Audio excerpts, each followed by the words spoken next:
Hello everyone, my name is Manju and today we will discuss about the structure of atom.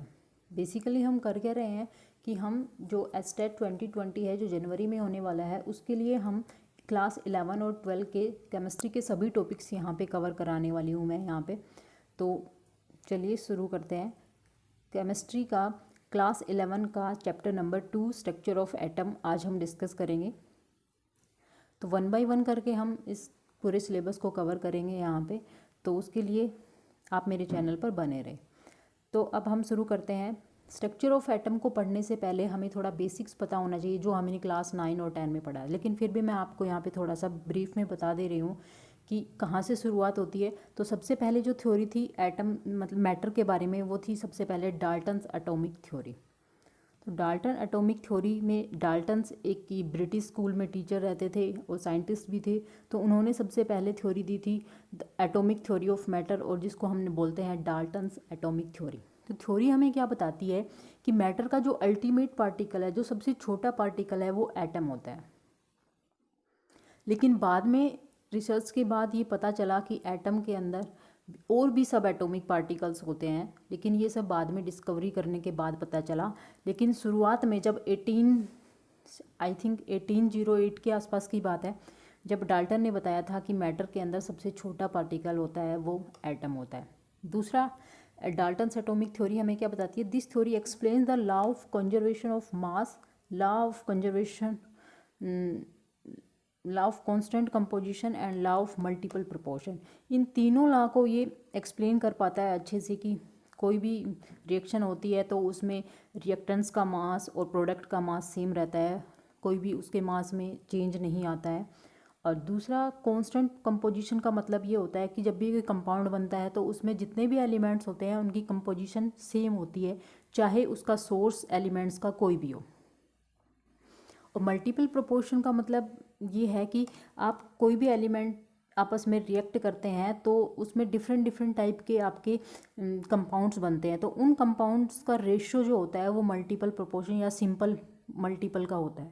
तो Dalton's theory इन सभी law को explain कर पाता है अच्छे से, लेकिन ये एक चीज़ को एक्सप्लेन करने में फेल रहा।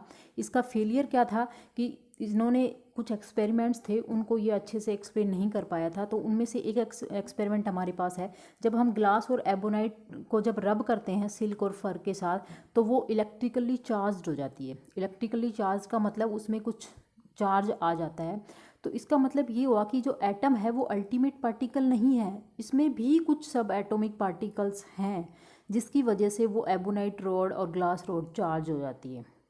क्योंकि डाल्टन ने कहा था कि law of conservation of mass and law of constant composition, मतलब कुछ भी चीज़ मतलब वेरी नहीं करती, एवरीथिंग इज कंजर्व्ड, लेकिन फिर भी ये एक्सपेरिमेंट को वो एक्सप्लेन करने में असफल रहा, ये उसका फेलियर था।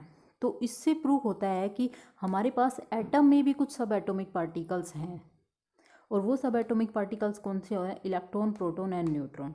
आफ्टर डिस्कवरी हमने ये बताया कि वो सब एटॉमिक पार्टिकल इलेक्ट्रॉन है, प्रोटॉन है, न्यूट्रॉन है। तो 1 बाय 1 करके हम उसको पढ़ेंगे कि इलेक्ट्रॉन्स की डिस्कवरी किस तरीके से हुई, प्रोटॉन की डिस्कवरी किस तरीके से हुई, और न्यूट्रॉन को हमने किस तरीके से डिस्कवर किया, और उसके बाद में हमने इन सभी को किस तरीके से एक एटम के अंदर सेटल किया ताकि एटम इलेक्ट्रिकली न्यूट्रल रहे।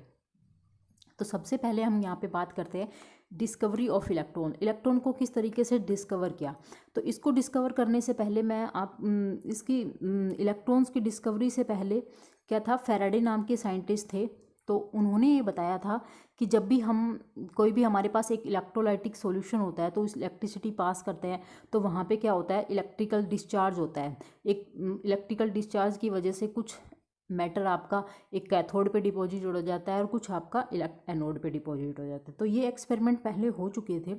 उसके बाद फैराडे ने स्टडी किया electrical discharge in partial evacuated tubes, और उन ट्यूब्स को उसने नाम दिया कैथोड रे डिस्चार्ज ट्यूब।